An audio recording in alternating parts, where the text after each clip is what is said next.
2024年10月、今日はピーターズキャニオンにハイキングに来ました。朝早い時間に家を出たのですが、駐車場は結構混んでいました。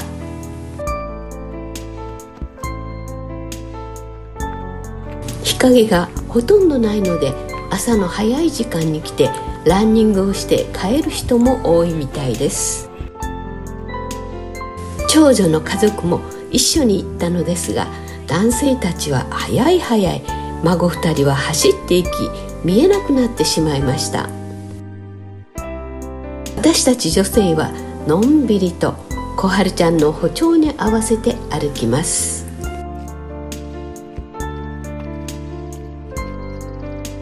10月は母が亡くなった月です。亡くなってもう9年の月日が流れました。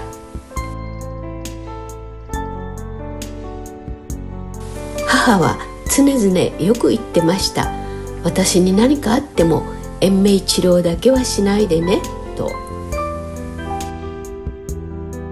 もう十分生きたから管にいっぱいつながれて苦しむのは嫌と言ってました。私も母のその考えには賛成でした。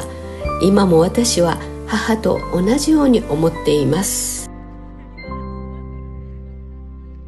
母は96歳10ヶ月で亡くなりました。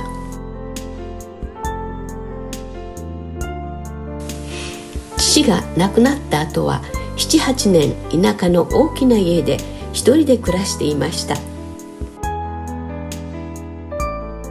92歳の時、ちょっとした出来事がきっかけになり、施設でお世話になるようになりました。父も最後の1年は施設に入ったのですが、その入居する施設の選び方がすごく難しいなと思いました。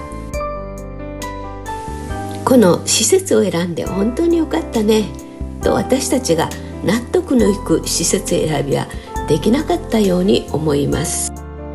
短期間のうちに入居施設を決めるのはとっても難しいと思いました。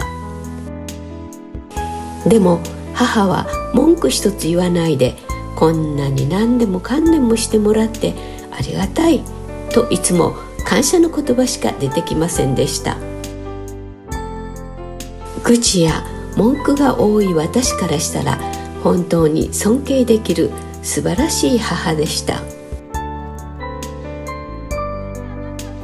そんな母が倒れて病院に救急搬送されたと連絡が入りました。病院に駆けつけると、先生がここ数日だと思いますがどうされますかと聞かれました。私たちは時間をもらい、兄弟4人で話し合いました。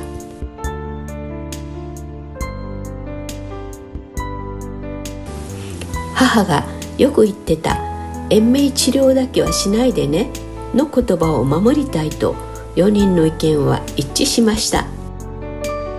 先生に治療はしないで母が苦しまないようにお願いしますと兄が伝えました。意識が朦朧とした中で母は一言水水とだけ言いました。ごくごく飲ませてあげたかったけど病院から止められていたので、ガーゼで唇を濡らすだけしかできませんでした。3日後、母は亡くなりました。あなたたちの判断は正しかったわよ、約束を守ってくれてありがとうと母は思ってくれたでしょうか。今でもこの時のことを思い出すと涙が出そうになります。母が亡くなり1ヶ月ほど経った頃、偶然お友達に出会いました。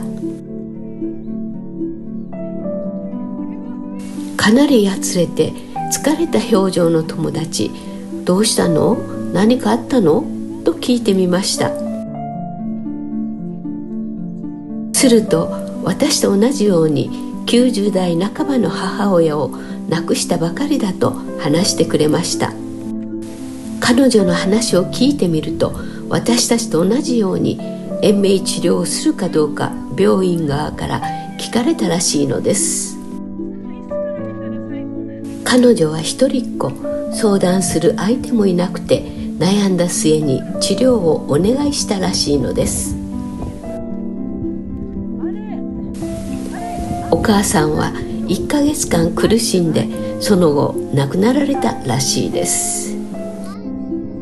延命治療なんてするんじゃなかった、今は後悔の気持ちばかり、私自身が立ち直れないでいるの。あなたはいいわね、相談する兄弟がいて、一人っ子はこんな時がつらいと涙目の彼女。言われるまで気がつきもしなかった命をどうするかの決断の時、一人で判断するには重すぎる内容だ。誰でもいつかは親の最後を見届ける日がやってくる。